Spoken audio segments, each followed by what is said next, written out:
പ്രകാശമായി വന്നു എന്ന് കർത്താവ് യേശുക്രിസ്തു പറയുന്നു. എന്ന് പറഞ്ഞാൽ യേശുക്രിസ്തുവിൽ വിശ്വസിക്കുന്നവൻ വിജ്ഞാനത്തിന്റെയും വിവേകത്തിന്റെയും നീതിയുടെയും വിശുദ്ധിയുടെയും സത്യസന്ധതയും സമാധാനത്തിന്റെയും പ്രകാശത്തിൽ നടക്കുന്നവനായിരിക്കണം എന്നാണ് കർത്താവ് പറഞ്ഞത്.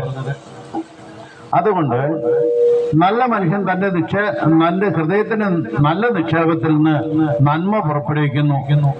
ചീത്ത മനുഷ്യൻ തന്റെ ഹൃദയത്തിന്റെ നിക്ഷേപത്തിന് തിന്മ പ്രവർത്തിക്കുന്നു എന്നാണ് തിരുവചനം നമ്മളോട് പറയുന്നത്.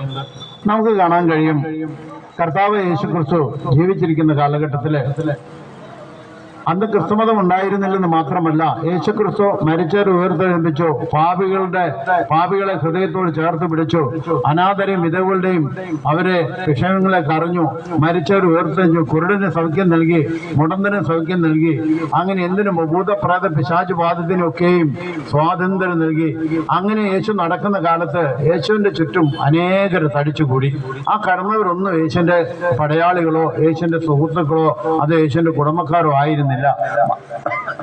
മറിച്ച് യേശുവിന്റെ ആശയത്തെ ഉൾക്കൊള്ളുന്നവരും ആശയത്തെ ഇഷ്ടപ്പെട്ടവരും അതിലുപരി യേശുവിൽ നിന്ന് ഒരുപാട് നന്മ പ്രതീക്ഷിച്ചുകൊണ്ട് കടന്നു വന്നവരുമായിരുന്നു.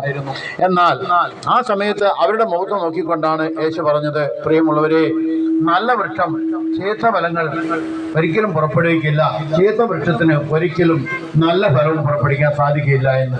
ഇന്ന് നമുക്കറിയാം, വൃക്ഷത്തെ നമ്മൾ തിരിച്ചറിയുന്നത് വൃക്ഷത്തിന്റെ ഫലങ്ങളിൽ നിന്നാണ്. വൃക്ഷത്തെ നമ്മൾ മനസ്സിലാക്കുന്നത് വൃക്ഷത്തിന്റെ ഫലത്തിൽ നിന്നാണ്, അല്ലാതെ കമ്പുകളിൽ നിന്നോ ഇലകളിൽ നിന്നോ അല്ല. മാത്രമല്ല, ഒരു പറമ്പിൽ 100 തെങ്ങുണ്ടെങ്കിൽ അത് ഏറ്റവും നല്ല തേങ്ങ ഏതാണെന്ന് ആ പറമ്പിന്റെ ഉടമയ്ക്ക് പറയാൻ സാധിക്കും.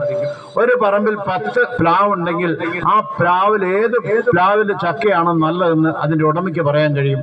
10 പ്ലാവും പ്ലാവാണ്, അതിന് തെറ്റൊന്നുമില്ല. എന്നാൽ നല്ല ചക്ക ആ കിഴക്കേ വശത്ത് നിൽക്കുന്ന കല്ലിന്റെ ചുവട്ടിൽ നിൽക്കുന്ന പ്ലാവിന്റെ ചക്കയാണ് നല്ലതെന്ന് അതിന്റെ ഉടമ പറയും. അതെന്താണ്? അദ്ദേഹത്തിന് അറിയാം. ഫലം മാത്രമല്ല, അതിന്റെ രുചിച്ചു നോക്കിയപ്പോൾ അറിയാൻ കഴിയും. ഇന്നിതുപോലെ പ്രിയമുള്ളവരെ, പല വൃക്ഷങ്ങളും നമുക്ക് കാണാൻ കഴിയും, എന്നാൽ അത് പുറപ്പെടുവിക്കുന്ന ഫലം എത്രത്തോളം എന്ന് നമുക്കൊന്ന് ചോദന ചെയ്യാം. നമുക്കറിയാം, കർത്താവ് യേശുക്രിസ്തു ജീവിച്ചിരുന്ന കാലഘട്ടത്തില് യേശുക്രിസ്തുവിന്റെ ശിഷ്യന്മാര് അവരുടെ മുമ്പിൽ ഒരു വിഷയം ഉണ്ടായിരുന്നു. അവർ ക്ഷമിക്കുന്നതിനെ കുറിച്ച് ശിഷ്യന്മാര് കർത്താവിനോട് ചോദിച്ചു, കർത്താവെ, ഒരുത്തനോട് തെറ്റ് ചെയ്ത് എത്ര പ്രാവശ്യം ക്ഷമിക്കണം? 7 മതിയോ എന്ന് യേശുവിനോട് ചോദിച്ചു. അന്നേരം ഗുരു പറഞ്ഞു, 7 പ്രാവശ്യമല്ല, 70 വട്ടം ക്ഷമിക്കണം എന്ന് ഗുരു പറഞ്ഞു. അപ്പൊ അവരുടെ എല്ലാ പരിധികളും അകന്നുപോയി. എന്ന് പറഞ്ഞാൽ, പ്രിയമുള്ളവരെ, അനന്തമായി ക്ഷമിക്കാനാണ് യേശു പഠിപ്പിച്ചത്.